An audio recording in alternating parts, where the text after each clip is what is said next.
dernière séquence. Je vous remercie donc et donc je passe la parole à Monsieur le Président Patrick Martin. Merci à vous. Merci Madame la Présidente. Bonjour et merci également, Mesdames et Messieurs les députés.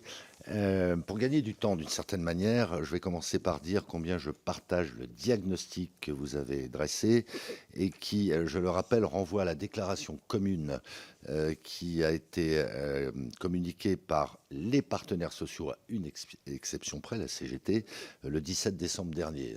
Fait sans précédent dans l'histoire des relations sociales en France. Nous avons les uns et les autres alerté le politique en particulier, sur la fragilité, je serais tenté de dire la dangerosité de la situation économique que connaît notre pays et par voie de conséquence appeler le législateur, l'exécutif à prendre en compte cette situation et à faire preuve, tout ça dit avec évidemment un infini respect républicain, faire preuve de responsabilité au regard de cette situation dont nous partageons donc, partenaires sociaux, l'analyse.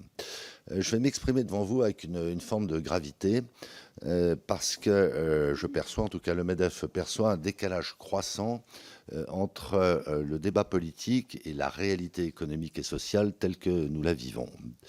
Et je ne vais pas reprendre les chiffres qu'à nouveau je partage, que vous avez mentionnés, Madame la Présidente, sur la sinistralité, le nombre de dépôts de bilan et de procédures collectives, un sujet qu'on connaît particulièrement bien, d'abord parce que pour un certain nombre d'entre nous, nous souffrons dans notre chair, en quelque sorte, de ces difficultés, mais également parce que nous gérons notamment le régime AGS et que nous voyons très bien au fil des mois le nombre de procédures collectives augmenter.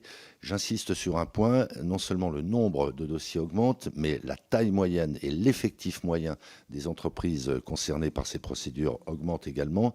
Et enfin, que le nombre de secteurs affectés par ces difficultés s'élargit.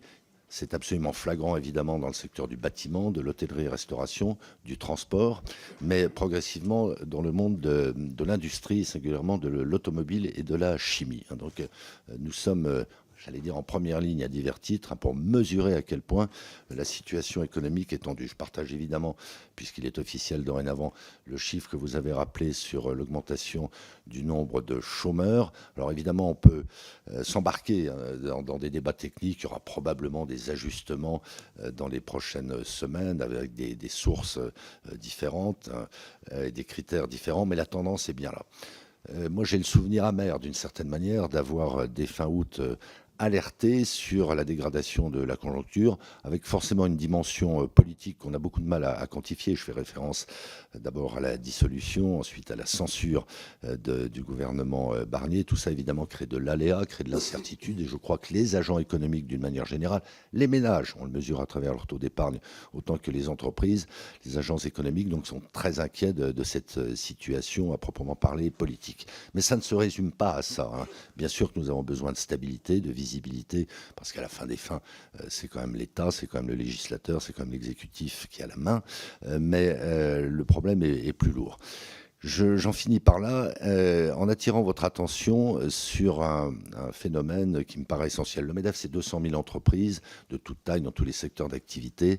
Donc l'exposition, je dirais, au phénomène dont je vais parler n'est pas la même selon les tailles d'entreprise, selon les secteurs d'activité, mais quand même. Nous sommes très marqués, très impressionnés et à vrai dire très inquiets de voir que la France se met à contresens de ce qui se passe dans le reste du monde. Alors je fais évidemment allusion aux États-Unis. Alors on peut s'en inquiéter, on peut s'en moquer. Enfin, le fait est que, y compris l'épargne des ménages, fuit vers les États-Unis. J'attire votre attention sur le fait que les ménages français détenaient 220 milliards de dollars de bons du Trésor américain fin 2023. C'est 330 milliards fin 2024. Et c'est pas l'investissement de telle ou telle entreprise, c'est l'épargne des ménages. Ça traduit, je pense, de manière sinistrement emblématique la défiance qui s'instaure chez les agences économiques au regard de la situation française. Donc ça, c'est les États-Unis, un aspirateur à investissement colossal. Je ne vais pas reprendre ce que je partage évidemment, qu'a pu dire Florent Menegaux, qu'ont pu dire s'agissant de la surréglementation ou de la simplification Patrick Pouyanné ou Luc Rémont. Je ne vais pas reprendre ce que Thierry Herman a dit de manière extrêmement percutante également hier pour le compte d'Altarea s'agissant de l'immobilier.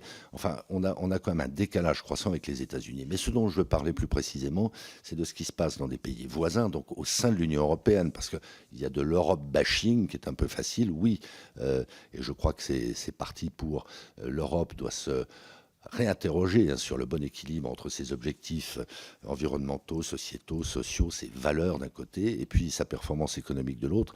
Je suis assez confiant à cet égard. Mais à l'intérieur même de l'Europe, des pays se portent bien. Je pense à la Pologne, par exemple.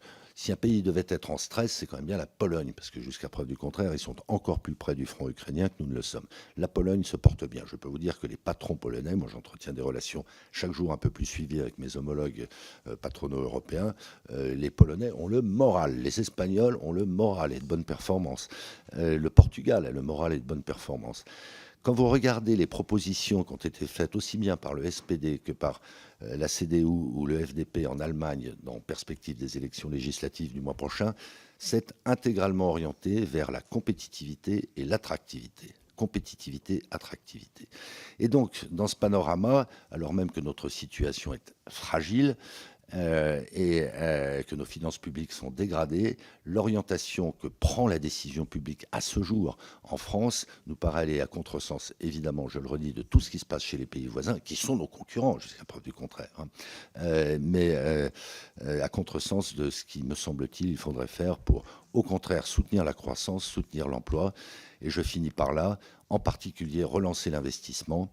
Nous avions chiffré au MEDEF que pour tenir notre trajectoire de neutralité carbone 2050, il faudrait que nos entreprises investissent 40 milliards d'euros de plus chaque année, c'est-à-dire qu'au global, l'investissement des sociétés non financières augmente de 10 à 12%. Eh bien, nous sommes actuellement, et la tendance se dégrade, sur une baisse de l'investissement de 3,5% par an. Ce n'est pas ainsi que nous nous digitaliserons, ce n'est pas ainsi que nous nous décarbonerons, ce n'est pas ainsi que nous maintiendrons et si possible que nous améliorerons notre compétitivité. Je conclus en disant que j'avais annoncé une forme de gravité dans mon propos, je le confirme, c'est même une forme de grande inquiétude. Je vous remercie de votre attention. Je vous remercie, Monsieur le Président. Je passe maintenant la